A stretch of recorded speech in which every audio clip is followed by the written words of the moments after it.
All right, everybody. I'm on Instagram Live. I think. I don't know exactly how. Bottom line is, I couldn't get on Facebook for some reason, and so I'll put this on Facebook a little bit later today. I'm just gonna jump in and assume things are working. Maybe they are, maybe they aren't. But last week and for a while now, we've been talking about how to make changes in our life, how to just live more the way we want to, and recognizing that the greatest hindrance to the life that between us and the life that we want is ourselves. Like I would say it this way, the biggest obstacle between you and the life you want is inside of you, not outside. And we've been talking a lot around that whole thought for about 3 or 4 weeks now, using the habit cycle from a book called Atomic Habits by a guy named James Clear. Good book, by the way. But what we've been looking at is this whole idea of the cycle is trigger, craving, response, reward. Trigger, craving, response, reward. Something triggers, and it awakens a craving in us, a need, and we respond to that, and then we get a reward, etc. So what we talked about last week was 2 really important things. If you want to break cycles, if you want to live, I would not be afraid to use the word empowered.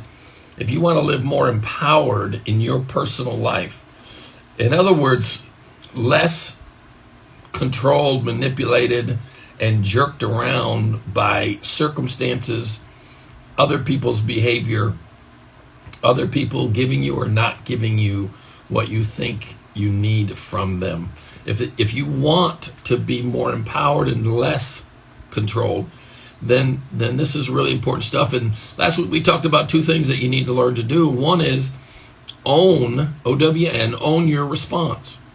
Like different things trigger you.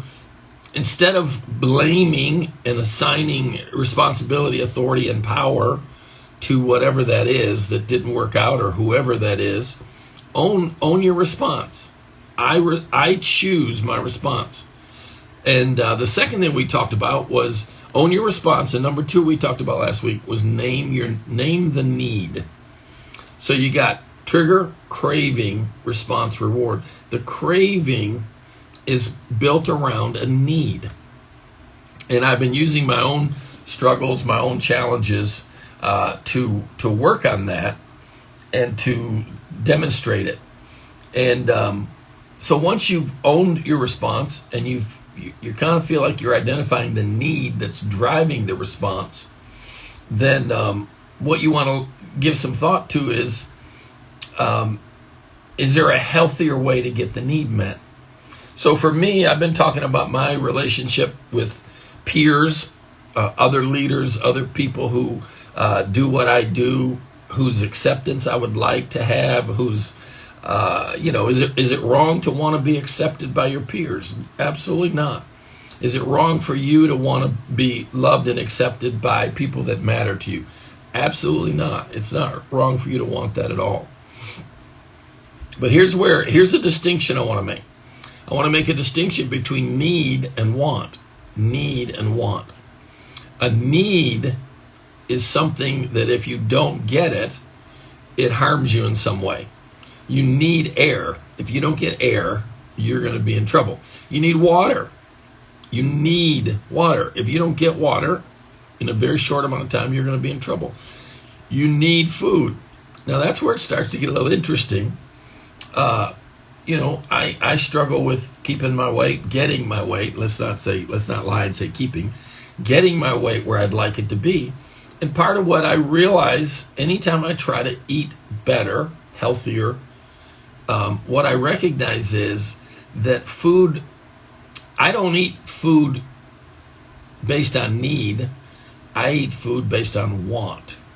In other words, I eat food because I want it, not just because I need it. And how do you tell that kind of thing? How do you kind of notice that? or what's driving that, maybe would be a better way to say it. And it fits into our cycle very nicely. The weekend comes. My wife and I will typically do really well during the week. The weekend comes, and it's been a busy week, hard week, tired, whatever. And you just like, I just need to celebrate. I need to do something fun. And one of the things I turn to is food. Well, let's go out to eat, or let's eat something that I particularly enjoy. Now, the bottom line is that's not a need. I need to eat pizza. I need to eat, but I don't need to eat pizza. It's a want. What does that mean? That means I'm using food to meet a need it wasn't designed to meet. I'm using one thing to meet a need that it wasn't designed to meet. Food is fuel. Now, back to my example. I've been talking about my relationship with other leaders and my desire to be accepted, approved, thought well of, respected, which I am, by the way, beyond what I deserve. But I get in these weird little spots where I don't react well. And so what happens is, again, remember, separate. One of the things, if you want to own your response, name your need, learn to distinguish between what you need and what you want. Do I need the approval and respect of my peers? Do I need it? In other words, will I be sick and unhealthy if I don't get it? I don't think so. When I get it, does it feel good? Yeah, it feels good. But it's important to recognize the difference between need and want. And we'll talk more about that when we talk about how you deal with some of this stuff. So, own your response, name your need. What's the need driving that? It is a need for acceptance, approval. What drives cycles that you get caught in? What's underneath there? What need is driving the cycle? A need to be approved, respected, a need to feel safe, a need to feel capable, powerful. And I don't mean powerful in a bad way. I mean powerful in the sense that you can actually make an impact on your life and the life of others. So, learn to distinguish between a need and a want. It's really, really helpful. It's not wrong to want, but it's unhelpful and robs you of power if you don't learn to distinguish between the two, between needing someone's affection and wanting someone's affection. Big, big, big difference. Because what you want to do is you want to learn to find healthier ways to get your needs met. And one of the keys to that is learning to distinguish between needs and wants. And we'll talk more about this as we get going, continuing in this vein of talking about the cycle of habits. And sorry about any confusion today. I don't know why, but I could not get Facebook Live working. So hopefully this is going to translate well. Appreciate all you guys jumping on here with me. And love you guys.